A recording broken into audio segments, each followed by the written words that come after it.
Hi, Krista. So I'm having a thought, but I haven't slept in a while, and I've had a couple of beers, so this might take a minute for me to get out coherently. I was thinking about humor and in-group, out-group dynamics, about how people laugh more in social situations, they laugh more together, and they laugh when there's like laughter as social feedback. People tend to laugh along. Likewise, people who feel they are the butt of the joke or who feel excluded, their sense of exclusion is increased when other people are laughing. I think everybody's pretty familiar with a strong negative feeling with being associated with being laughed at.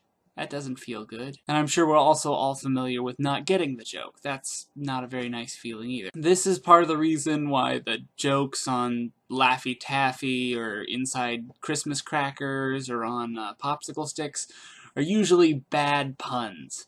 Because while bad puns are bad, everybody gets them. They're very immediately accessible to almost everyone. So even if our reaction is to groan, everybody in the room who is being read the joke, everyone has the same experience. And so instead of dividing the group along lines of people who get the joke and people who don't get the joke, the room is divided, everybody who is experiencing the bad joke against the bad joke. It creates a different sort of in-group, out-group dynamic, one which reinforces the social bonds of listeners. But these same in-group, out-group dynamics are why I think "it's just a joke" is a completely inadequate defense of making an oppressed class the butt of your joke. Because your humor, no matter how clever and amusing it might be to you, if you are making an oppressed class the butt of the joke, then inevitably you're dividing the group along lines of oppression. And it feels good for the people in the non-oppressed class, and then it feels not as good for the people in the oppressed class who are being excluded from the joke.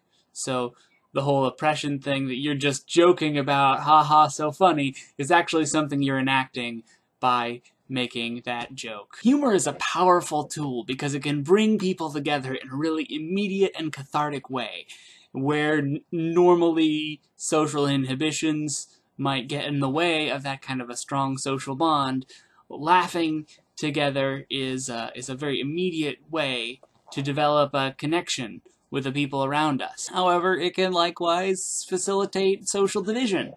So, given that, it would be a good idea if we used humor in a liberatory rather than oppressive way. And that means not just understanding what is and is not okay to joke about, it means understanding how we are joking and what the social and political and interpersonal implications of our jokes are. However, in order to avoid being an asshole, there are probably some things which you shouldn't joke about. But the take-home message is not that you shouldn't joke about some things or that you should only joke about some things.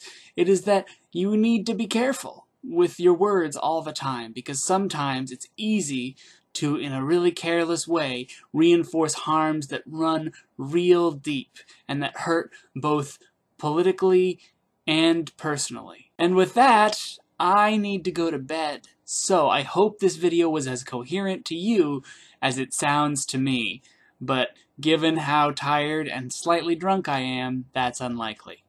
Krista, I will see you tomorrow.